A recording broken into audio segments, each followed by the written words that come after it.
Yo, what's going on? It is Teacher Michael here, and this video is all about lighting. Now, it doesn't matter if you're about to do your interview, if you're about to teach your mock class, or if you're about to start teaching kids for real, one of the most important things that you can focus on in your VIPKid classroom is the lighting. Now, in this video, I'm not going to be encouraging you to go out and buy a whole bunch of different lighting products and things like that. This video is not about encouraging you to spend money. What I want to do is talk about some principles of lighting that you can apply to any teaching situation that you find yourself in. So let's get into the video. This is VIPKid Lighting 101.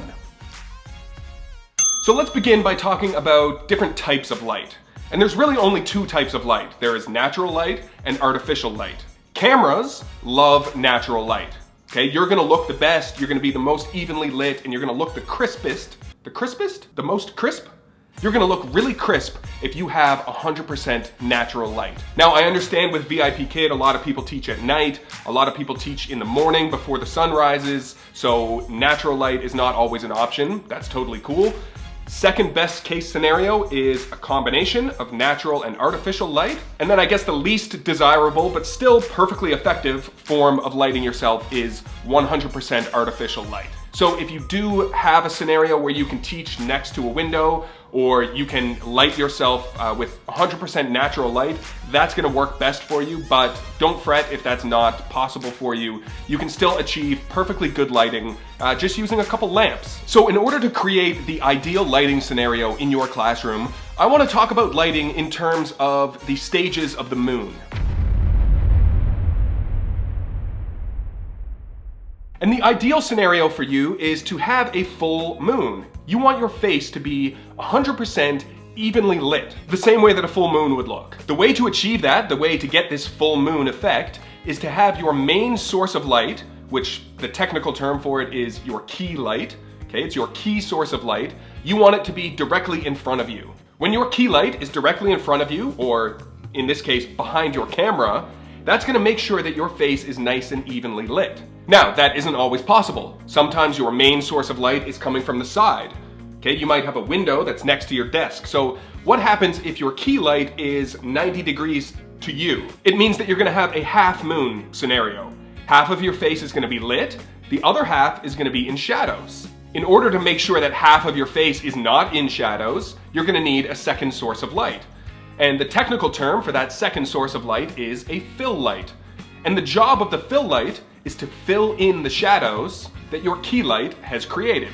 And that's basically the principle of lighting yourself evenly, is to find a balance between your key light and your fill light. So as I've been traveling around and testing out different lighting scenarios at various hotels and Airbnbs, the thing that I found to be most effective and the most easily accessible really is to use two desk lamps. And normally I take the lampshades off of those lamps, and I have one 45 degrees on my right and one 45 degrees on my left. So I usually have those two sources of light balancing each other out and making sure that my face is nice and evenly lit. So one thing that I wanted to make sure that I addressed in this video is the fact that your eye sees light completely different than your camera sees light. And what I mean by that is that you could walk into a room and say to yourself, oh, this is perfectly adequate lighting. Like, I can totally see everything in this room. And then you flip your camera on and you sit in front of it, and all of a sudden you look super dark. Another way to try to understand how your eye sees light differently from your camera is if you've ever taken a photo of someone who's standing in front of a window, and then you look at the photo and you see that everything outside of the window looks perfectly crisp and clear, and the person in the photo is just a silhouette, is just this dark, shadowy figure. And that's called backlighting. That's when your main source of light is coming from behind the subject. Now, if you were to walk into a room and see a person standing in front of a window, you're gonna be able to see their face, you're gonna be able to see all of the details of their expression and everything like that. They're not gonna look like a shadow. And that's because your eyes adjust to different lighting scenarios a lot better than a camera does. So just keep that in mind. The worst case scenario, the worst thing that you could do is have your main source of light coming from behind you. Now, here are a couple other lighting scenarios that you want to avoid. One of them is having your source of light coming from directly above you. If your main source of light is coming from directly above you, it's gonna create what I like to call interrogation room lighting. You do not want interrogation room lighting. You're gonna look ugly, you're gonna look intimidating, it's gonna cast long shadows on your face. It's just not gonna be very welcoming for your students. So definitely avoid having your main source of light directly above you. Instead, if that is where your main source of light is, just take your desk or your seat, back it up 3 or 4 feet, and create a bit of an angle between the source of light and you, and that will basically fix that problem.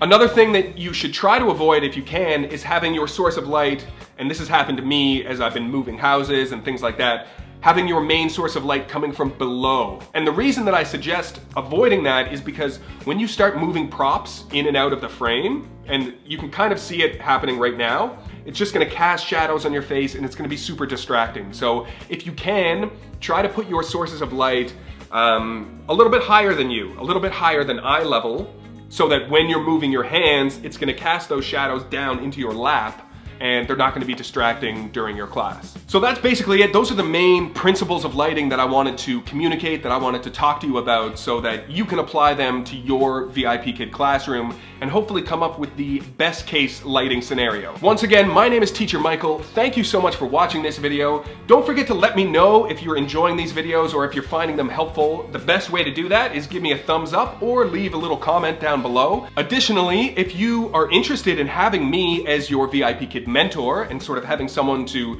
answer questions and guide you through the application process, you can use my referral link down below to apply to VIPKid. If you've already started the application process but you haven't signed your contract yet, you can also email VIPKid with my referral code and let them know that I was your referring teacher and that you want to use me as a mentor. And again, same thing applies. I will be there for you. Okay, that's it for me. I'm gonna end things there. And if you've watched any of my videos before, you know exactly what I'm about to say. Until the next video, I will see you on the internet. Peace.